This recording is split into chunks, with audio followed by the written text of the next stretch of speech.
gastrointestinal peptide. So these the glucose homeostasis, no, it is dependent upon a complex interplay of several hormones. So why this glucose homeostasis?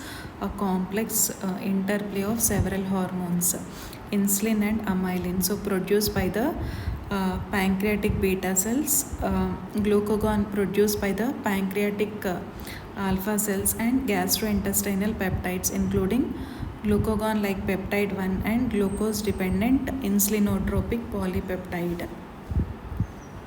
So glucose homeostasis is dependent upon a complex interplay of several hormones. Okay, so the pancreatic beta cells, no, they secrete this insulin and amylin.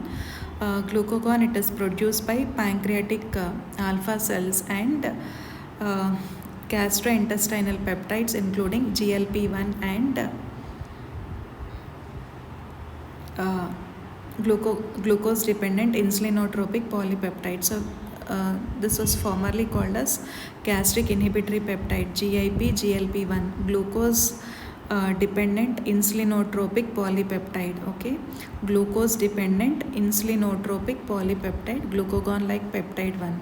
So GLP-1 and GIP are incretin hormones. Okay, so they cause the absorption of nutrients from the GI tract with pancreatic hormone secretion. So these are incretin hormones, means that link the absorption of nutrients from the GI tract with pancreatic hormone secretion. So they are released in the setting of a meal, okay, after the ingestion and absorption of glucose, protein and fat, and provide one of the physiological connections between eating and insulin release. So they are connected with eating and insulin release. So abnormal regulation of these peptides contributes to development of diabetes. Okay, so this GLP-1, no, it is produced from proglucagon gene in L cells of the small intestine. So from where is this GLP-1 produced? From the proglucagon gene in the L cells of the small intestine. So this binds to a specific GLP-1 receptor. It is expressed in various tissues including pancreatic beta cells, pancreatic ducts, gastric mucosa, kidney, lung, and the hypothalamus. So this GLP-1 receptor, no, it is expressed in various tissues: pancreas, gastric, kidney, lung. So GLP-1 exerts its main effect by stimulating glucose-dependent insulin release from the pancreatic islets. So this GLP-1, it exerts its main effect by stimulating glucose-dependent insulin release from the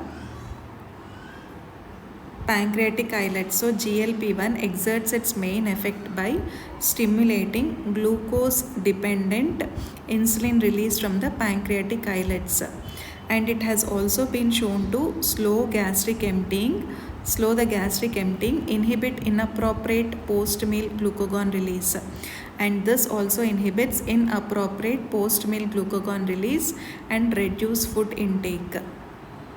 So what happens in patients with type 2 diabetes is there is an impaired insulin response to GLP-1.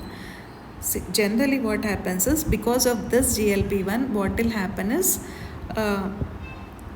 stimulating glucose dependent insulin release from pancreatic islets. So because in patients with diabetes, impaired insulin response to GLP-1, so this related to a reduction in the, so because of reduced postprandial GLP-1 secretion.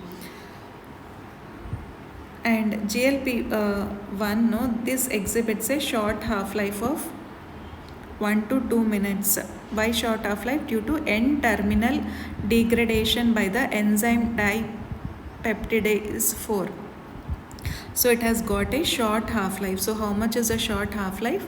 1 to 2 minutes, because the N-terminal, no, it is degraded by the enzyme DPP4. So synthetic GLP-1 receptor agonist, or they are variably resistant to degradation by the enzyme DPP4, and the synthetic preparations, no, they have a longer half-life, facilitating the clinical use.